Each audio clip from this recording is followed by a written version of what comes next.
The hepatitis A virus is highly contagious, and it is transmitted person to person by the fecal-oral route. Most commonly, transmission occurs among close contacts of people who are infected with the virus.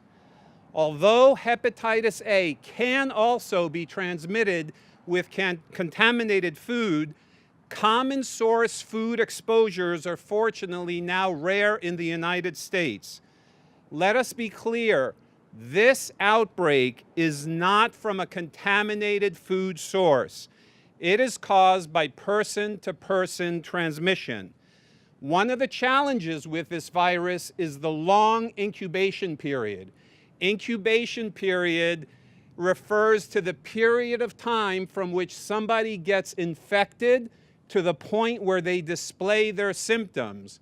With this virus, the average incubation period is 28 days, but the range of the incubation period can be anywhere from 15 to 50 days, which is quite a long incubation period.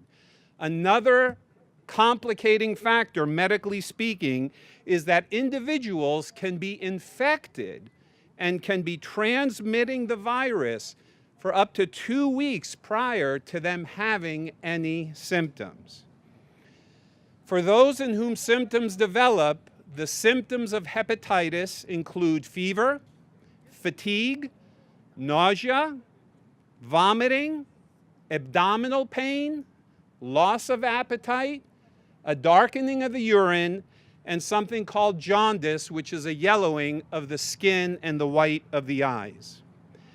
It is very important for us to highlight today the fact that while this is a broad concern, there is a targeted subgroup, a very focused subgroup in our community that is at high risk for which we have the greatest concern.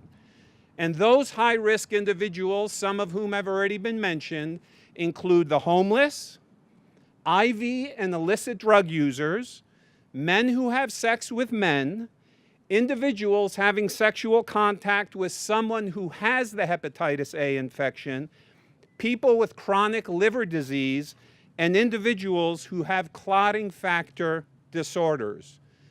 These are all individuals that we stress must absolutely receive the hepatitis A vaccine. Based on our current circumstances, and based on the unique and unprecedented situation that we are in San Diego currently, our public health department, under the leadership of Dr. Wooten, has expanded the base of who we are recommending receive vaccination to include the following occupational groups. Excuse me. Fire, emergency, and law enforcement personnel, food handlers, healthcare personnel and professionals, service workers working directly with the homeless population, and individuals working directly in substance abuse treatment programs. And finally, public transit workers. We have to acknowledge that based on the nature of this outbreak and based on insights that we have gleaned from history prior to the availability of the vaccine in the late 90s, we actually expect that this outbreak will last longer, and this outbreak will likely have an additional number of further cases. Frankly, this outbreak could last for at least another 6 months, and unfortunately, there are going to be more lives that are going to be at risk. I'd like to now provide a summary snapshot of where we are in terms of the outbreak as of the availability of the most recent data that we have compiled, and that is as of September 14th. We currently have 444 confirmed cases with an additional 44 cases that are suspicious and pending confirmation. Of those, we have had 305 hospitalizations. We have had 16 deaths, with 2 additional deaths that are pending confirmation and are under investigation. The age range of individuals affected by this outbreak is wide, from a young of 5 to 87 years of age, with the majority of the cases occurring in the 24 to 44 and the 45 to 64 year age range. Of the 444 cases, the following is a general breakdown. 34% of them have occurred in individuals who are both homeless and IV or illicit drug users. 17% of them have occurred in individuals who are homeless only. 13% of them have occurred in individuals who are illicit or IV drug users only. And 24% are neither homeless nor illicit drug users, but we have found that many of these cases have some relationship with individuals who are in an at-risk population. The remaining 12%, unfortunately, for a variety of reasons, there are no available records for us to be able to classify them accordingly. Of the 16 deaths that have occurred, we have history available on only 15 of them.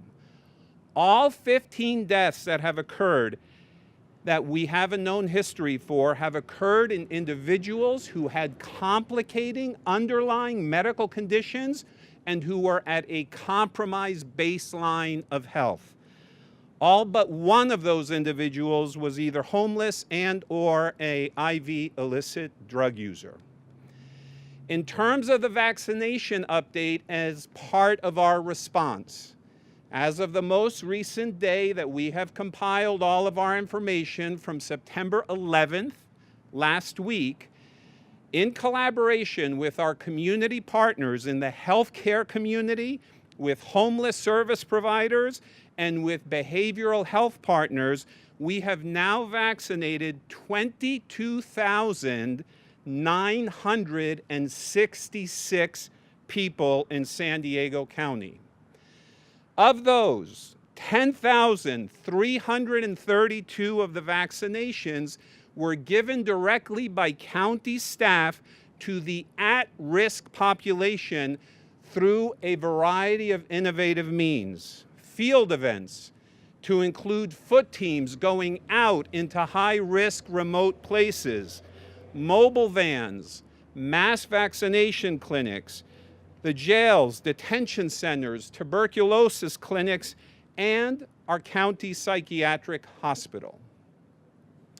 Of the remaining 12,436 vaccines that have been given to date, the rest were given by our community partners in collaboration, including our healthcare systems, our federally qualified health centers, community clinic network, and our local pharmacies. And then just as a footnote, of the remaining few, there were 198 vaccinations that were given to individuals who were known to have exposure to the virus as a form of post-exposure prophylaxis. Our goal and our highest priority is to vaccinate the entire at-risk population. We want everybody who is in a high-risk group and those who are in association with them intimately, and the additional occupational categories that I mentioned, to get vaccinated.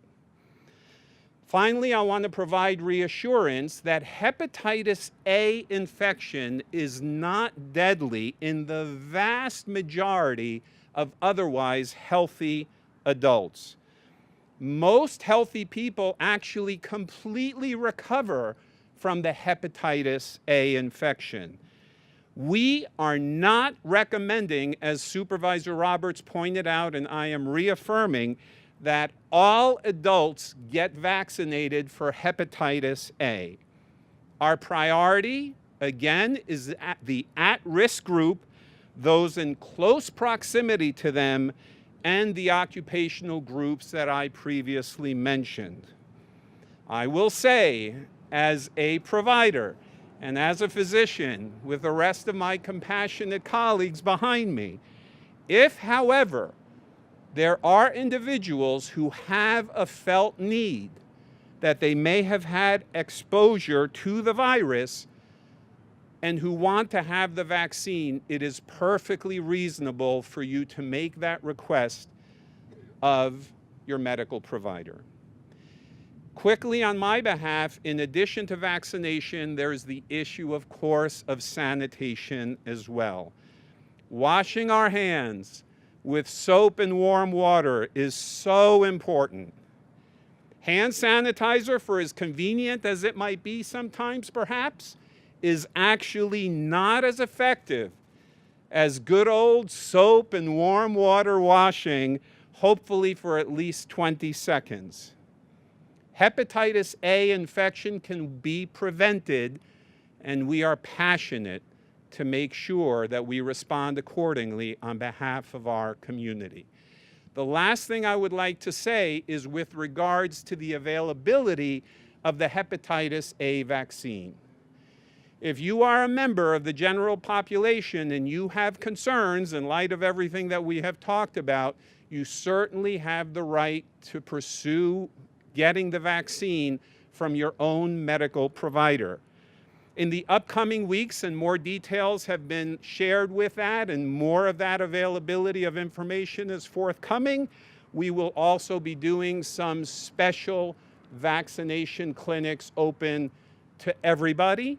And lastly, we are very fortunate in our community to have access to the resource of 211. If people don't know where to go, all they need to do is call 211 or go online at 211sandiego.org to get an appropriate location.